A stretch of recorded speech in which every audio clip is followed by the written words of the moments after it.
bienvenue dans une nouvelle vidéo. Aujourd'hui, je vais retester deux fonds de teint de la marque Wet n Wild. Alors Wet n Wild, c'est une marque américaine, je pense, qui est très bon marché. La première fois que j'avais acheté des produits de la marque, c'était aux États-Unis. Depuis, je sais que maintenant, elle est aussi en vente en Belgique, dans les magasins Trafic. Allez savoir pourquoi. Et aussi, je pense, dans les magasins Di. Peut-être pas dans tous, mais en tout cas en ligne, il me semble que Di ou Kruidvat, je sais plus lequel des deux, en vend également. Mon idée de base était de faire une full face avec uniquement des produits Wet n Wild. Le problème, c'est qu'il m'en manque pas mal et que j'ai pas envie de racheter plein de produits, honnêtement, juste pour une vidéo, en sachant que il y a des produits de la marque qui sont très bien, mais il y en a aussi qui y a rien à faire. On comprend un peu pourquoi le prix est peu élevé. Du coup, ce que je vais faire à la place, c'est tester et comparer ces deux fonds de teint. Celui-ci, je le connais déjà, donc c'est le Mega Cushion. Je sais pas s'il se vend encore. Je l'avais acheté il y a un moment, mais il n'est pas encore ouvert. J'en avais acheté un autre aussi dans une autre teinte que lui j'ai utilisé et vidé. Je l'aimais beaucoup ce fond de teint, il était très joli, il avait vraiment un très bel effet sur la peau. Mais ça fait un bail que je ne l'ai plus utilisé, ma peau change, mes goûts changent, donc je suis curieuse de voir maintenant ce que j'en pense. Et l'autre c'est le Photo Focus en stick. Les fonds de teint stick, pas mon truc préféré. Il me semble que je l'ai déjà testé une fois vite fait, mais ouais, je n'étais pas convaincue, mais j'avais pas vraiment pris le temps de bien regarder ce que ça donnait, de le tester, de comparer à d'autres, etc. Donc c'est ce que je vais faire aujourd'hui. Je vais en profiter pour utiliser et vous montrer aussi les autres produits Wet n Wild que j'ai. Il y en a certains que ça fait longtemps que je n'ai pas utilisé, du coup ça va être un petit, ça va me permettre de me rafraîchir la mémoire. Et comme ça, éventuellement, dans quelques jours, je vous ferai un petit résumé des tops et des flops de la marque. Alors, je vais commencer par appliquer mon primer. J'en ai pas de Wet n Wild, je reprends l'or de chez Guerlain.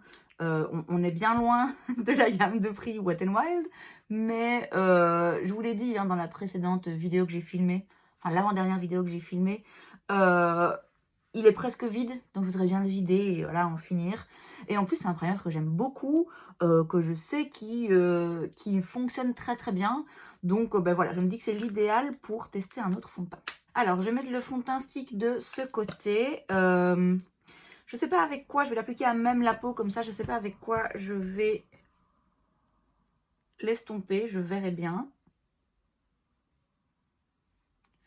Alors, il y aura sûrement des problèmes en termes de teinte. Je vais pas, clairement pas avoir le même fini déjà des deux côtés de mon visage. Il y a de fortes chances que j'ai pas exactement la même teinte, mais bon, on va faire avec. Je vais prendre comme pinceau pour l'estomper le Silk Finish, c'est le 102 de chez Zoeva.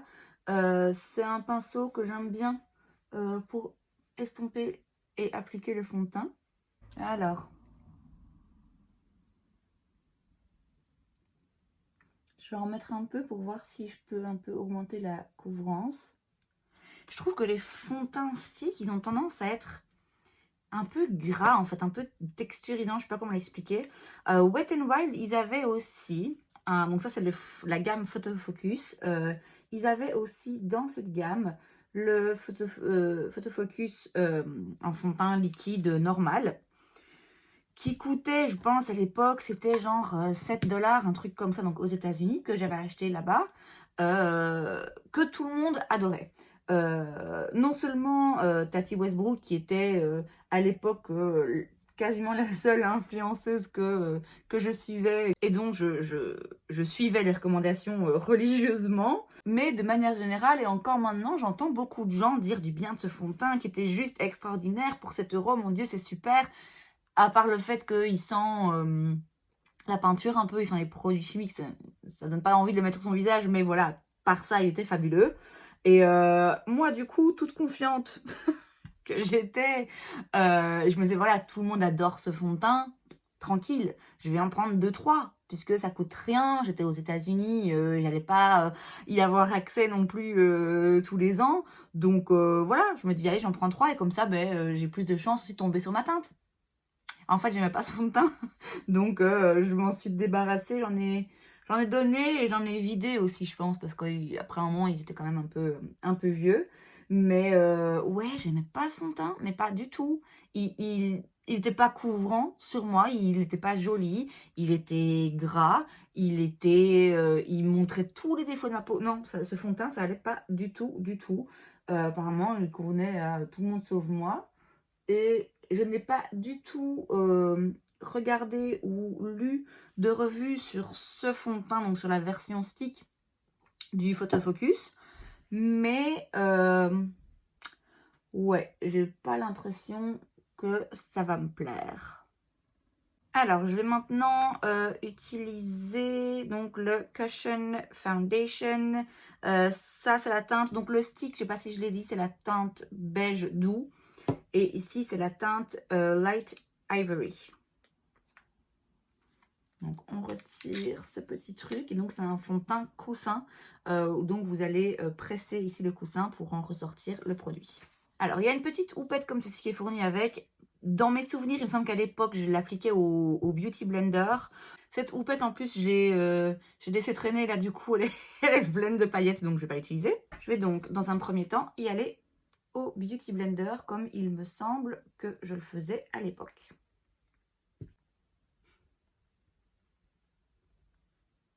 Ah ouais, je me rappelle de cette odeur. Oh là là. On est plus clair ici, hein, en termes de teinte. Ouais, en termes de fini, c'est un peu plus... C'est pas mat, c'est un peu plus satiné. Alors que de ce côté-là, c'est quand même un peu gras, quoi. Vous voyez, même au toucher, c'est gras. Ici, c'est pas mat, hein, c'est quand même un peu lumineux. Mais, ouais, c'est lumineux sans avoir cet aspect gras sur la peau. Bon, par contre, en termes de teinte, là, c'est quand même très très clair. Hein. Autant là, qu'on voit par rapport à mon cou, que mon cou est plus clair encore, hein, je crois que ça passe. C'est peut-être un rien trop foncé et encore. De ce côté, du coup, ouais, c'est vraiment trop clair. Or là, je suis pâle, quoi. Je suis pas au top de mon bronzage. Donc malheureusement, celui-ci, même si j'aime beaucoup beaucoup le fini, ça va pas le faire en termes de teinte. Alors, je vais continuer mon teint et je continue avec les produits Wet n Wild. Ici, c'est toujours dans la gamme Photo Focus. J'ai l'anti-cerne dans la teinte beige clair moyen. Celui-ci, j'ai déjà essayé plusieurs fois. Et il me semble qu'il est quand même vachement sec. Faut y retourner plusieurs fois déjà pour avoir assez de produit sur l'applicateur. Vous voyez, c'est un tout petit applicateur. Ouais, il était vraiment pas ouf. Par contre, à utiliser en correcteur de façon très ciblée comme ça, bah, du coup, comme il est un peu plus sec, là, il est pas mal. Mais utilisé en tant qu'anti-cerne, ouais, dans mes souvenirs, c'était pas le top.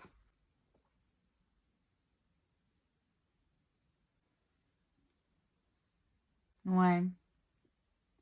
C'est sec et c'est pas vraiment couvrant en fait. Autant l'endroit où je le mets un peu sur mes boutons, comme je le positionne de façon assez précise et je le travaille pas trop, bah du coup ça va. Mais ici, dès que j'essaie de le travailler et de l'estomper pour qu'il se fonde au reste du teint, je trouve qu'on perd pas mal de couvrance. Alors ensuite, toujours dans la marque Wet n Wild, j'ai le Mega Glow Contouring Palette. Donc c'est une palette de contouring, c'est la teinte Dulce de Leche. Et donc c'est un duo, simplement, vous avez une poudre comme ceci claire pour le dessous des yeux, pour illuminer les parties de votre visage que vous voulez illuminer. Et ensuite vous avez une poudre plutôt de contouring. Celle-ci, ça fait un bail que je n'ai pas utilisé. Dans mon souvenir, c'était vraiment un bon produit. C'était également un produit de la marque qui était encensé par les critiques pour le fait que c'est une poudre vraiment de qualité qui est très douce, très soyeuse et qui, encore une fois, ne coûte pas grand chose. Je vais donc dans un premier temps prendre le côté clair et je vais l'appliquer dessous mes yeux. Pour mettre vraiment en dessous des yeux, j'ai pas... Ouais, ça, je me rappelle pas. Je crois que j'ai utilisé plutôt le côté contouring. Et là, je vois que ça fait foncer. Voilà, de ce côté, ça a carrément foncé. Pourtant, c'est pas si foncé que ça, hein. Mais je pense que c'est trop foncé pour le dessous des yeux, en tout cas en ce qui me concerne. Parce que, ouais, on voit vraiment que ça a foncé et que ça a jauni, mais pas de la bonne manière, quoi. Je vais essayer d'en mettre un petit peu sur mon teint. Ouais, la poudre ici, claire, je suis vraiment pas convaincue, hein. Je vais essayer d'en mettre vraiment un tout petit peu.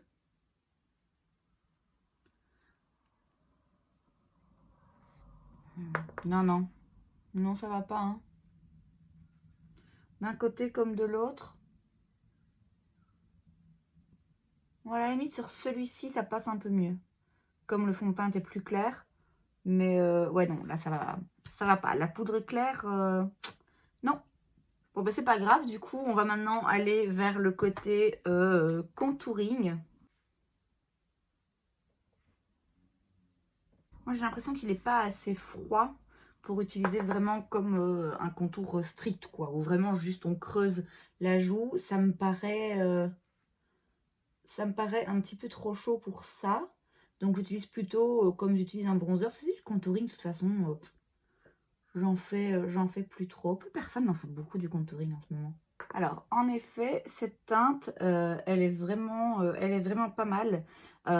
Parce que, bah, comme je l'ai dit, pour du contouring, je trouve ça quand même un petit peu trop chaud. Mais du coup, c'est un bronzer qui vire pas orange, quoi.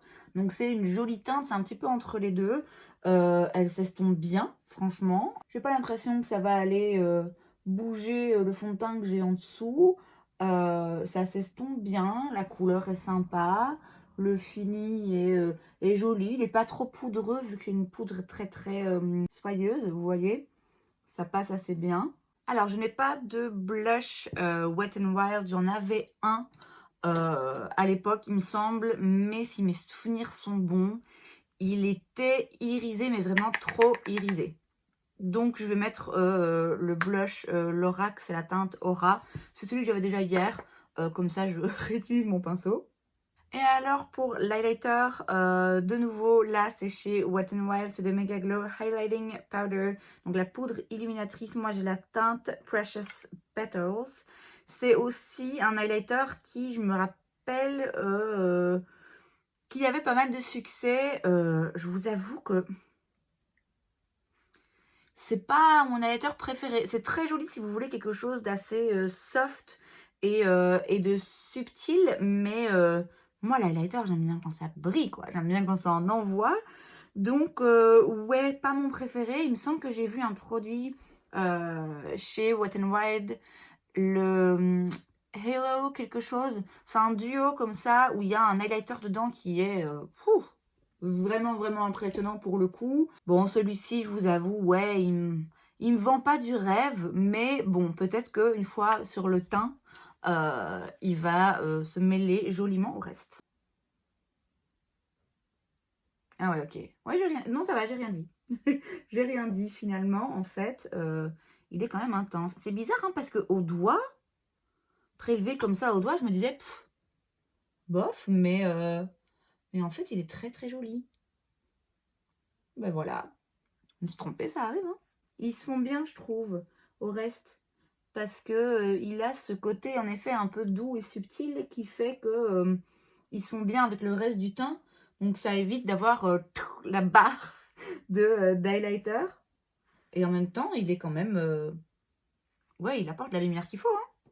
Bon, bah ok, en fait, finalement, c'est highlighter. D'accord, je veux bien, je comprends. Alors, on passe aux sourcils. Et là, encore une fois, c'est un produit Wet n Wild. Et donc, c'est le crayon à sourcils rétractable. C'est un crayon, du coup, avec une mine pas hyper précise.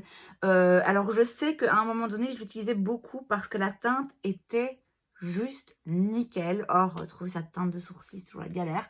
En tout cas, en ce qui me concerne, c'est toujours la galère. Donc, je pense que je l'aimais bien. Maintenant, en termes de formulation...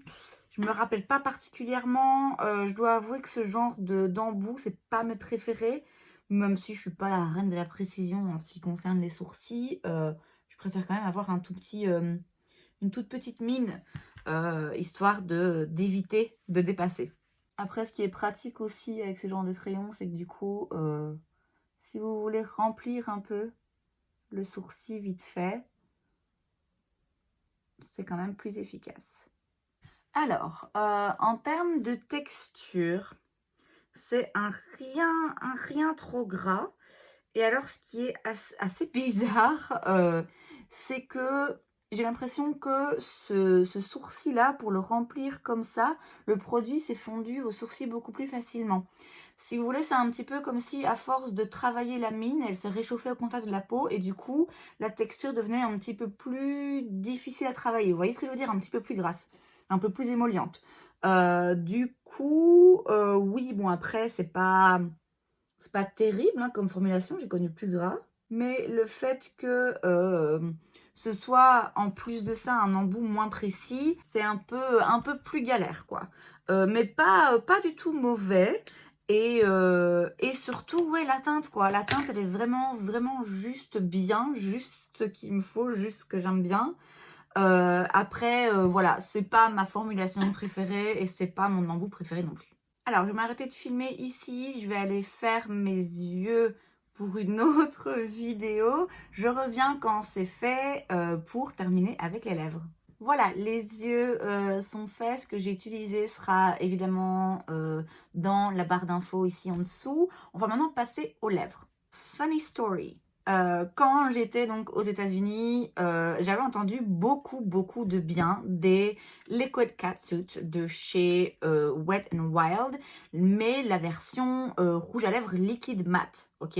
Je me suis donc rendue dans un, je sais plus, un CVS ou un truc comme ça, une pharmacie américaine quoi, et j'ai acheté 5 teintes de ces Liquid Catsuit. Sauf qu'en fait, je n'ai pas fait attention à bien lire ce qui était écrit, puisque ici, ce sont les High Shine Lipstick, autrement dit rouge à lèvres haute brillance. Moi, je cherchais les rouges à lèvres mat. Morale de l'histoire, regardez bien, hein, ne foncez pas tête baissée parce que vous voyez Liquid Catsuit.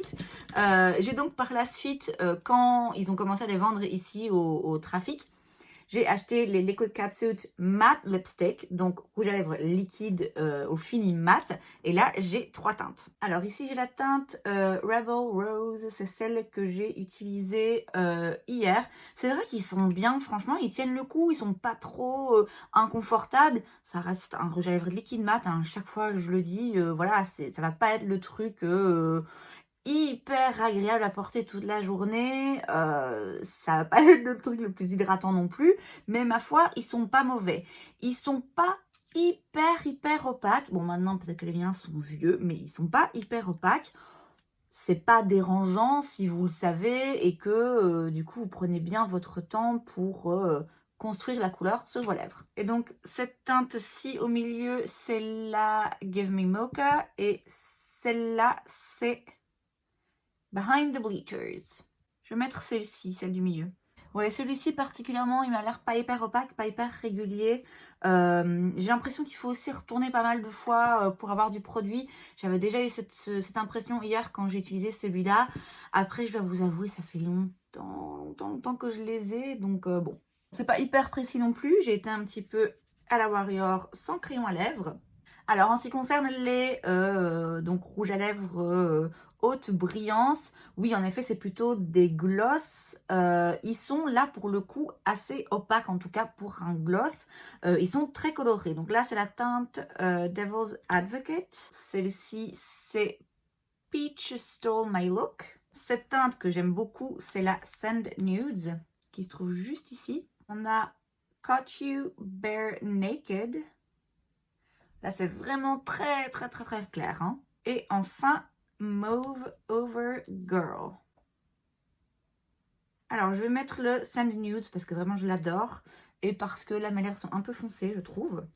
Après, c'est un peu vraiment une texture hybride parce que c'est pas complètement un gloss, parce que je pense que le fait qu'il soit si pigmenté et si coloré et assez épais, c'est pas un gloss qui va rester super juicy et brillant et tout, mais c'est quand même un peu plus glossy qu'un rouge à lèvres satiné, brillant en raisin, quoi, vous voyez. Au vu de la formulation, évidemment, contrairement à un liquide mat, ça va pas être le truc qui va rester sur vos lèvres sans bouger toute la journée. Mais comme je l'ai dit, étant donné que c'est pas non plus complètement un gloss, Franchement, je trouve que ça va. La couleur, en tout cas, le pigment, il reste un peu quand même. Je me rapproche un petit peu en espérant que vous voyez un petit peu mieux du coup le résultat, surtout pour les fonds de teint. Bon, finalement, une fois que tout est mis sur le teint, on voit plus trop, je trouve, la différence entre les deux teintes, à part à certains endroits. Je vais pas vous faire un test sur toute une journée où je teste la longévité du fond de teint. Ça, je vous en parlerai sans doute, je vous ferai un petit point là-dessus quand je ferai une autre vidéo sur les tops et les flops dans la gamme Wet n Wild. Du coup, comme ça, en première impression, en premier test, là, ça fait, je sais pas, peut-être 1 heure ou 2 que j'ai mis le fond de teint.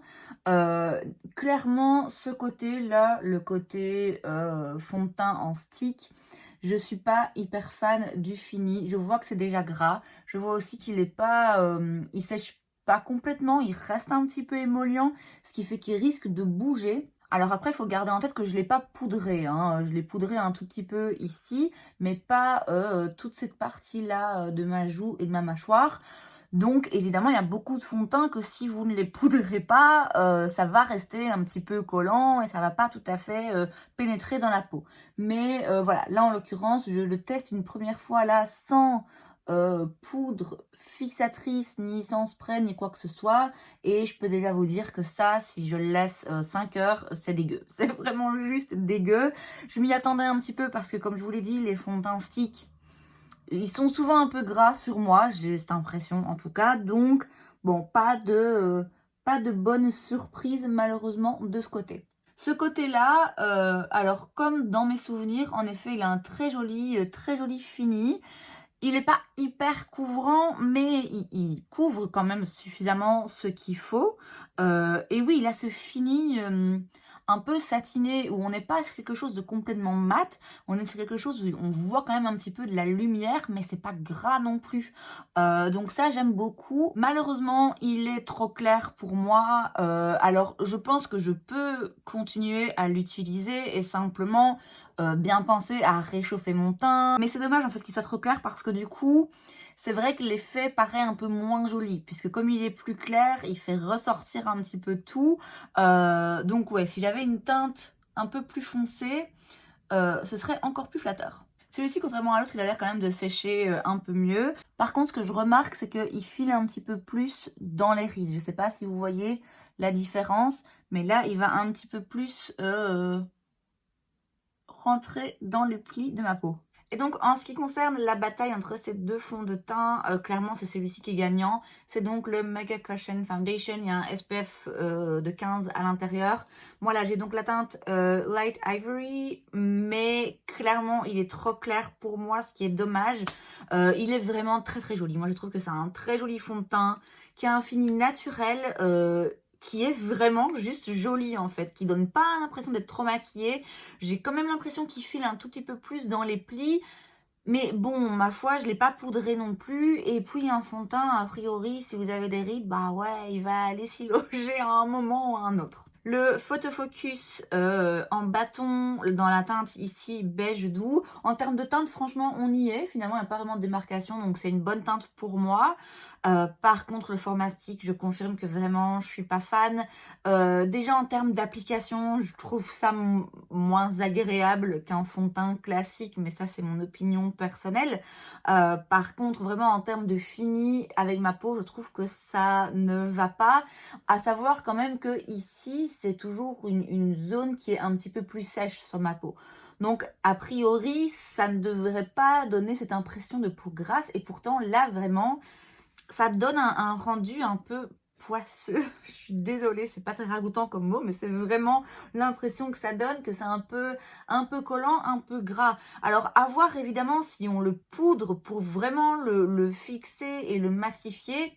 Mais dans ce cas, je pense que ça va donner un peu trop de texture. Si vous utilisez un fond de teint qui est quand même assez émollient et que par la suite vous mettez une bonne couche de poudre, ça risque aussi de créer plus de paquets, en fait, d'avoir un effet beaucoup plus visible du maquillage. Et donc sans surprise, celui-ci gagne, celui-là je vous le recommande pas honnêtement. Alors peut-être que si vous avez la peau hyper sèche, du coup vous allez être attiré par quelque chose d'un peu plus émollient. Mais je pense que sur peau sèche aussi, ça risque de faire un petit peu trop de texture et de pas être très joli. Et c'est donc tout pour cette vidéo, j'espère que ça vous a plu. Si c'est le cas, n'hésitez pas à laisser un like. Vous pouvez aussi vous abonner à ma chaîne parce que c'est gratuit, donc pourquoi pas. Et moi, je vous vois la prochaine fois. Bye!